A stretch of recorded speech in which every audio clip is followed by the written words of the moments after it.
ফারাক্কা কাণ্ডে চাচা নাকি গ্রেপ্তার। আরামবাগ টিভির ফেক নিউজ ধরা পড়লো। ফেক নিউজে আরামবাগ টিভির শফিকুল আগে কি বলছে শুন। চাচা গ্রেপ্তার। দর্শক, এই হচ্ছেন সেই ব্যক্তি যার ভিডিও সোশ্যাল মিডিয়াতে ভাইরাল হয়েছিল, যার বিরুদ্ধে অভিযোগ উঠেছিল যে উনি পাশে বসে থাকা মহিলার ভিডিও করছিলেন। গ্রেপ্তারের এই ভুয়ো খবর আরামবাগ টিভি দেখানোর পর আমাদের ডিজিটাল মিডিয়ার চোখে পড়ে এবং ডিজিটাল মিডিয়া ফেডারেশনের সম্পাদক সাকিরুল ইসলাম শফিকুলকে ফোন করে, একই সঙ্গে ওই চাচাকেও কিন্তু ফোনে কনফারেন্সে ধরে এবং তাদের কথোপকথন শুনুন। হ্যালো, শাকিরুল বলছি। শাকিরুল, এ রে কি ব্যাপার রে নেতা, বল। বলছি ভাই, তুমি যে ভিডিও করলে যে চাচা অপরাধী গ্রেফতার, কোথায় হয়েছে? কোথায় পেলে তুমি এই খবর? চাচা কি বলছে? তুমি যে বললে যে গ্রেফতার হয়েছে, কি তুমি কোথায় পেলে? কিছু দাও, গ্রেফতারের ছবি টবি দাও থাকলে। কি জানি, আমি জানিনি, শুনলাম করেছি। তুমি সাংবাদিক, শোনা কথা ভেরিফাই না করে করে দেবে? চাচা কি বলছে? হ্যাঁ, চাচা কি বলছে রে? চাচা তো চাচার মতো বলবে। তোমার কথা তুমি তোমার ভিডিওটা দেখলাম তাই ফোন করলাম, বলে আমি একটু ভিডিওটা দিলে।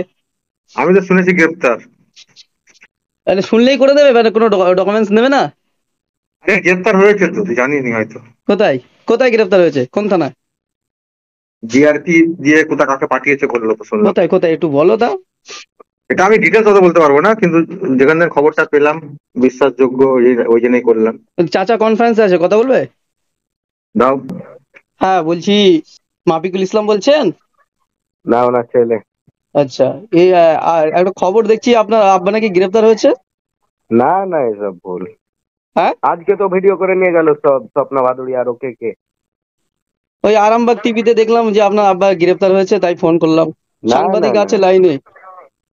না, আব্বা কোথায়? আপনার আব্বা কোথায়? দাঁড়াও বলছি। আজকে তো সব ভিডিও করে নিয়ে গেল, দেখেননি? আপনার আব্বা কোথায়? দাঁড়ান, কত যে বাড়িটা। আব্বাটা আসসালামু আলাইকুম। আসসালাম, বলুন। আপনি কে বলছেন? আমি মাফিকুল ইসলাম বলছি। আপনাকে পুলিশ ডেকেছিল? কোথায়? আপনার ফোন কোথায় আছে? আপনার ফোনটা? আমার ফোনটা আমার ওই আরপিএফ অফিসেই আছে। কবে নিয়েছিল? ঠিক আছে, আমি কেটে দিলাম ওনাকে। না দাঁড়া, ধরে রাখো। কবে নিয়েছিল? তুমি এটা প্রমাণ পেলে তো যে বলে গ্রেফতার হলে তো ফোনে কথা বলতে পারে না? আপনাকে কোর্টে পাঠিয়েছিল? আমি ওনাকে কেটে দিলাম কনফারেন্স থেকে, এটা তো প্রমাণ হলো। ফোনটা দিয়ে আমি কথা বলি। দাঁড়া, তুমি কথা না বলে তুমি কি করে ভিডিওটা করলে? কিসের ভিত্তিতে ভাই? দাঁড়া, আমি তাহলে যেখানে খবর নিচ্ছি আমি। তুমি খবর না, আমি তোমাকে কথা বলালাম তো। হ্যাঁ দাঁড়া না, তুমি এত থার্ড ক্লাস লোক আমি জীবনে ভাবিনি ভাই। শুনলেন শফিকুলের সঙ্গে আমাদের সম্পাদকের কথা। তারপরে চাচা একটা বাইট দিয়েছে মিডিয়ার সামনে। চাচা কি বলছে গ্রেপ্তার নিয়ে শুনুন। আমি বর্তমান বাড়িতেই আছি। আমার নামে অনেকেই কমপ্লেন করছে কি পুলিশে নাকি অ্যারেস্ট করেছে। তো আমি এখন বর্তমান বাড়িতে। তো যা অত্যাচারটা হয়েছিল আমার উপরে, সেই অত্যাচারের জন্য আইন যা করবে মেনে নেব। শফিকুল ভিজে বেড়ালের মতো মেউ মেউ করছে।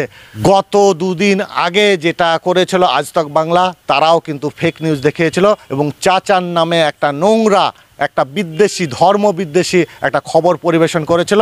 আজকে তারা সেই খবর প্রাইভেট করে নিয়েছে, ডাইরেক্ট ডিলিট না করে প্রাইভেট করে দিয়েছে এবং আজকে আবার নতুন একটা খবর করেছে এবং সেই খবরে পরিষ্কার বলছে নাকি ওই বৃদ্ধ চাচার কোনো রকম দোষ ছিল না।